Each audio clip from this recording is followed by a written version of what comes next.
surprised he didn't get it back a couple of times. I don't understand Chelsea's argument here. I really don't.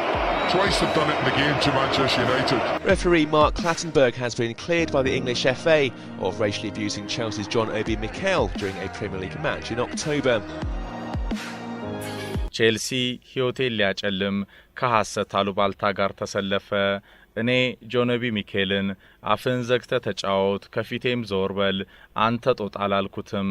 እኔ እንዲህ አይነት የወረደ ስብዕና ባለቤት አይደለሁም። ግን በዳኝነቴ ከፍ ብዬ መድመቅ ስጀምር ሊያጠፉ ይዘመቱብኝ። በዘረኝነት ተከሰስኩ። ቼልሲ ዋናው ተዋናይ ሆነ። ሚኬል በዛ ቀን የመልበሻ ክፍሌን በርግዶ ገባ። አንተም ማትረባ አሁን ልሰባብርህ አለኝ። ሮቤርቶ ዲ ማቴዎና ኤዲ ኒውተን ሊገላግሉ መሃል ገቡ። በስንት ትግል የሴኩሪቲ ጋርዶች ደርሰው ከጆን ኦቢ ሚኬል ድብደባ ተረፍኩ። ሚዲያው ነገሩን አጋጋለ። የቼልሲ ሐሰት የዘረኝነት ክስ ሕይወቴን አመሰቃቀለ። ያኔ በነዛ ክፉ ሰዓታት ፈርጉሰን ሳላስበው ደወሉ። አጽናኑኝ፣ አይዞህ፣ ከጎንነን፣ ያላግባብ ስምህ እየጠፋ መሆኑን አረጋግጠናል አሉኝ። ገረመኝ። ሰር አሌክስ ፈርጉሰን ታላቅ አሰልጣኝ ናቸው። አይደለም እኛ ዳኞች፣ ፖሊሶች ጭምር ይፈሯቸው ነበር። አንድ ጊዜ ዩናይትድ በቦልተን 1-0 የተሸነፈበት ጨዋታን እየመራው በረፍት ሰዓት ወደ መልበሻ ክፍል እየገባው ኮሪደሩ ላይ ፈርጉሰን በንዴት ጦፈው ጠበቁኝ። በከፍተኛ ጩኸት ስማ፣ ጨዋታውን መቆጣጠር አልቻልክም፣ ለኛ ምንም አይነት ከለላ እየሰጠን አይደለም አሉ። አንቧረቁብኝ። ትግስት ያለቀ። ቀይ ካርድ አውጥቼ ሰጠዋቸው። ፈጣሪ ሆይ ፈርጉሰንን በቀይ ስል ለራሴ ጠየቅኩ። ገና የ32 ዓመት ዳኛ ነበርኩ። ከቀዩ በኋላ መልበሻ ክፍሉ በር ላይ የቆመችው የቦልተን ከተማ ፖሊስን ፈርጉሰን ከረፍት በኋላ ወደ ሜዳ እንዳይመለሱ ጠብቂያቸው አልኳት። ፖሊሷን በድንጋጤ እኮኔ ስትል መለሰችልኝ። አላደርገውም አለችኝ። ገረመኝ። ፖሊሶች ራሱ ፈርጊን ይፈሩ ነበር። የርገን ክሎፕ ሲያሸንፍ ጨዋ፣ ሲሸነፍ የሚያለቃቅስ አሰልጣኝ ነው። ለምን ከማርሴሎና ባለቤቱ ጋር ፎቶ ትነሳለ ብሎ ሊጣላይ ሞክሮ ያውቃል። ሞሪኒዮ እብድ ነው። ነገረኛም ባህሪ ያለው። ሁሌም ሲሸነፍ ዳኞች ላይ ሰበብ የሚፈልግ ሰው ነው። ከመልበሻ ክፍል ያባረረው ያውቃለው።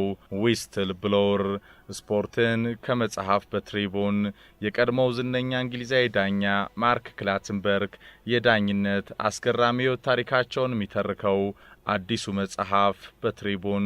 Referee Mark Clattenburg has been cleared by the English FA of racially abusing Chelsea's John Obi Mikel during a Premier League match in October. The FA found no evidence that he had used inappropriate language towards the Nigerian and have handed the midfielder a misconduct charge for his involvement in the incident's aftermath.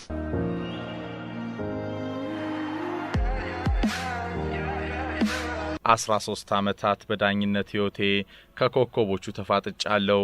ታላላቅ ጨዋታዎችን መርቻለሁ።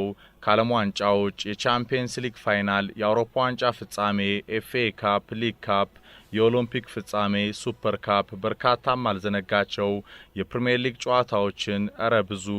ዳኝነት ምን ያላሳየኛል። የፊታችን ሴፕቴምበር 30 ለገበያ የሚቀርበው አዲሱ የማርክ ክላተንበርግ መጽሐፍ ዊስትል ብሎር አነጋጋሪ የእግር ኳሱ ዓለም ዝነኞች ታሪኮችን አለፍ አለፍ እያለን ዛሬ በትሪቡን መጽሐፍ እንመለከታለን። እኛ ዳኞች ሰዎች መሆናችን ተረስቷል፣ እንሳሳታለን። ዘመናዊ እግር ኳስ ግን ይህንን አይረዳልንም። ደጋፊዎች ሽንፈት ሲገጥማቸው ባገኙት አጋጣሚ ሁሉ ሲዘልፉን፣ ሲዝቱብን ውለው ያድራሉ። ሰው መሆናችን ይዘነጋል። የፈለገ ቢሆን ጫናው ግን የምትወደው ሙያ ነው ዳኝነት።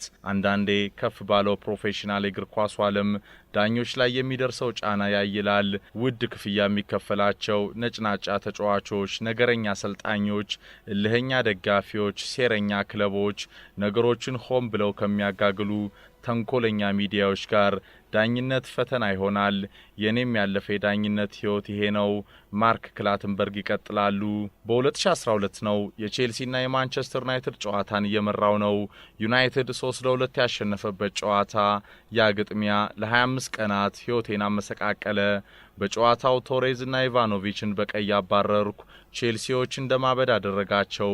ጆን ኦቢ ሚኬል፣ ሁዋን ማታ፣ ራሚረስ የመሳሰሉት እየተከታተሉ ይጨቀጭቁኛል። በትዕግስት በዝምታ ያመንኩበትን ዳኝቼ ጨዋታውን ፈጸምኩ። በመልበሻ ክፍል ግን ያላሰብኩት ገጠመኝ።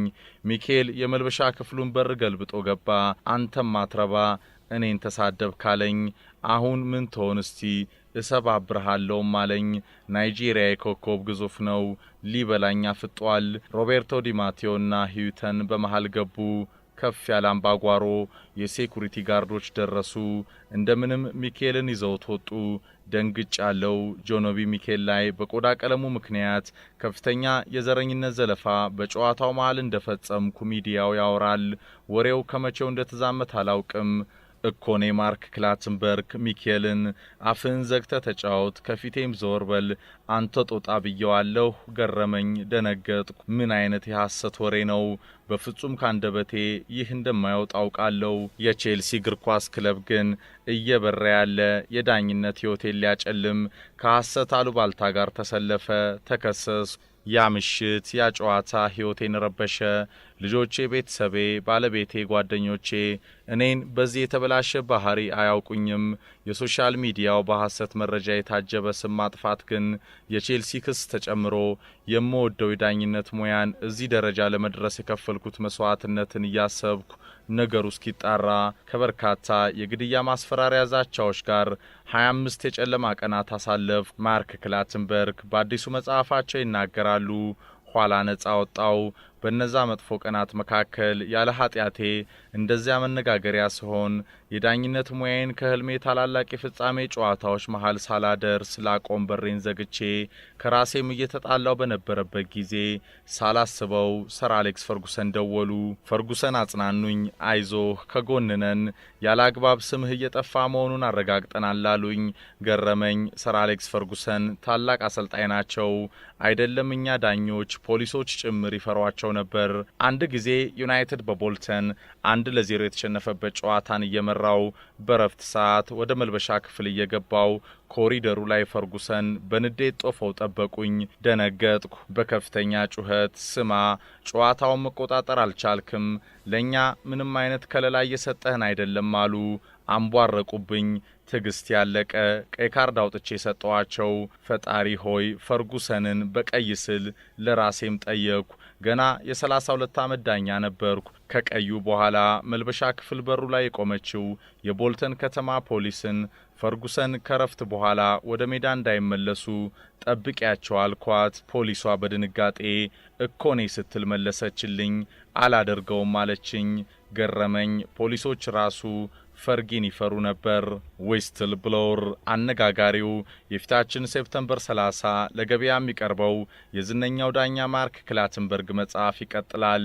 በ2015 ከጨዋታ ማጭበርበር ጋር ተከሰስኩ። ኋላ ነጻ ወጣው። ይህንን የፈጸሙት እነዛ ባቦች የሙያ አጋሮቼ ናቸው። በቡድን ተከፋፍለው ስም የሚያጠፉ ቀንተው ነው በጊዜው። ኦዲ R8 ቅንጡ ውድ ስፖርት ካር መኪና ስነዳም አይተው ነው። ይህንን ውድ መኪና የማይገዛው ገንዘብ ተቀብሎ ነው ብለው ምርመራ እንዲካሄድብኝ አዘዙ። የጊዜው የዳኞች ሊቀመንበር ሃዋርድ ዌብ አዘዙ። ነራሊ ማይካሽሊ፣ ፊል ዳውድ አቲንግሰን የመሳሰሉት አበሩ። ሃዋርድ ዌብን እንደ ልዩ ጥሩ ሰው ይመለከቱት ነበር። እርሱም ጎበዝ አስመሳይ ነው።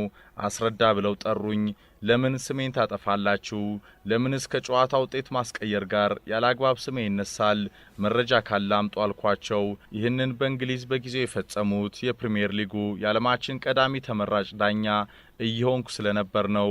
ነገርኳቸው። በዳኝነቴ ባገኘሁት ክፍያ እንደምፈልገው እየኖርኩ እንደሆነ። ኋላ መረጃ ሲጠፋ ክሱም ደበዘዘ። ክላተንበርግ ይቀጥላሉ። ከዛ ማርቲን አቲክሰን ከተባለ ዳኛማ በ5-5 የፊትነስ ጨዋታ ወቅት ቦክስ ገጥመንም እናውቃለን። የሚረባ ሰው አይደለም። ማርክ ክላተንበርግ ይቀጥሉናም አንድ ጊዜ ዩናይትድ ከስቶክ ሩኒ የሰርቦቢ ቻርልተን ሪከርድን የሰበረ ጊዜ ጨዋታው 1-1 አለቀ። በመልበሻ ክፍሌ ጫማዬን እያወለኩ ሳለ ጆዜ ሞሪኒዮ ዘው ብሎ ገባ። ስማ ክላተንበርግ አለኝ። እጆቹን በኪሱ ከቶ በንቀት እየታዘበኝ ቀደም አልኩና ጆዜ መቼም በዚያቻ ውጤት ልትወቅሰኝ አልመጣህም አልኩት። ሞሪኒዮ ቀጠለ። ለምን እወቅስሃለሁ እንጂ ያ የማይችል የስቶክ ተከላካይ ሪያን ሾክሮስ በእጁ እኮ ኳስ ነክቷል። አንተ ያየኸው ዝም አልካለኝ። በፍጹም አልነካም። ቪዲዮንም አይቼዋለሁ ጆዜ ስለው ዝም በል አንተ ብሎ ዳኛ አለኝ። ተበሳጨው። መሬት የወደቀ ጫማዬን አንስቼ ከጆዜ ሞሪኒዮ በተቃራኒ ካለው ግድግዳ ወረወርኩት። ውጣልኝ ከዚህ ክፍል አልኩት። ወጥቶ ሄደ። ጆዜ ሞሪኒዮ ሁሌም ሲሸነፍ ዳኞች ላይ ሰበብ መደርደር ይቀነዋል። እብድ ነው፣ ነገረኛም ባህሪ ያለው። የሊቨርፑሉ የርገን ክሎፕም ሲያሸንፍ ጨዋ ነው።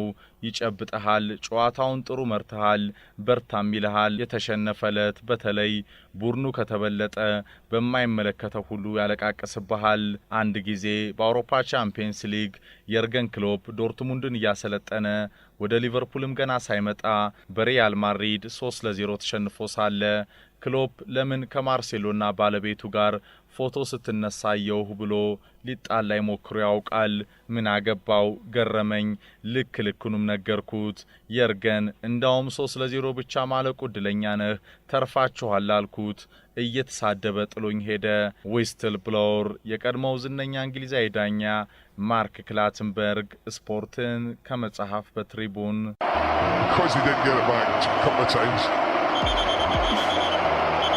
I don't see, I don't understand Chelsea's argument here. I really don't.